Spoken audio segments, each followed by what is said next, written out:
Okay. Brilliant. Okay. Iain, thanks a lot for coming this morning. Can you give us some tips for PRs dealing with the Sunday Times in terms of when best to call, how to approach you, what to think about? Yeah, well, one of the things we do get asked a lot is when is a good time to call. To be honest, there's not one to some extent. Our working week starts first thing Tuesday morning. Contrary to popular belief, we don't sit around stroking our chin until Friday. It's all guns blazing from the moment we arrive. And if all goes to plan and your diary is functioning properly as a Sunday Times business journalist, you should be out in meetings sort of nose to tail Tuesday, Wednesday, possibly through until the evening, starting with breakfast meetings. Our guys work long, long hours.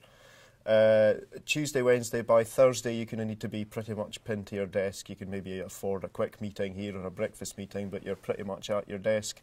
And we need, most of our features are written and filed by Thursday at 6 o'clock, so people are very intensely busy as everything, and if we've got a 14-page section, everything from page 5 backwards will be done or more or less done by Thursday evening. So Thursday's a very busy day, Friday's a full-on news day, and then Saturday is when we go to press. So in that period there's not a great deal of time for leisurely conversations about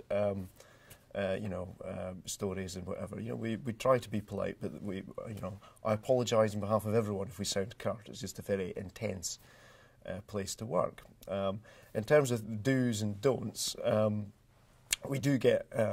I asked around the team for things that they get frustrated with, and one of the most frustrating things, according to our reporters, is just when if a PR phones up and said, "Oh, did you get that email I sent you 4 weeks ago?"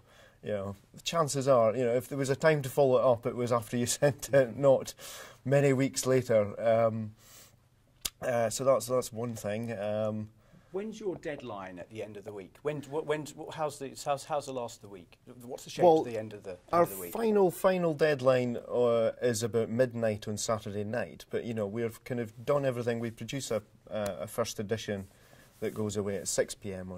on Saturday. So there is a complete section on Saturday. The home news pages are still live for a few more hours, but we can still make changes. And if there is a G20 meeting or some other event where things could be happening into the evening, we're very much live and able to cope with it. And like I say, we can still be making changes until about midnight. So yeah, it is pretty full on. Another thing I'd say is that we start thinking about the next edition from the moment we finish the first one. So literally the first thing we do once the paper has gone to press, the first edition's gone to press, is we come down, we sit down in Dominic's office and start planning our features for the next week. And everyone needs to have ideas by that time. So we are thinking ahead and planning ahead, but there's not much room for too much lateral thinking in between time, really. And presumably, PR's got a pretty vital role in helping you shape that in terms of feeding through ideas, giving you access to chief executives. The main thing we look for from PRs is access, to be honest, and just meeting new people. We constantly want to be meeting new people.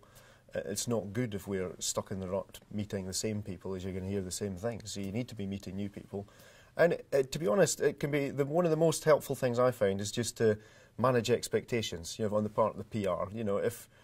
If we are talking to someone about doing a smaller story, maybe something nice and cuddly, that we'll be trying to get it in the paper if we say we're going to be trying to get it in the paper, but there's no guarantee as to what makes the cut. And so again, it can be quite irritating to have repeated calls from people saying, "Is it in? Is it in?" Because we don't know. We really won't know until Saturday night when the paper's finished. But one of the most helpful things is to manage expectations around clients, and for an initial meeting as well, just to get a sense, so that the person understands that if the meeting is off the record, that we're not going to run off and quote it. So we don't need to spend the whole meeting reminding whoever it is on that point. So that's one of the things I would say.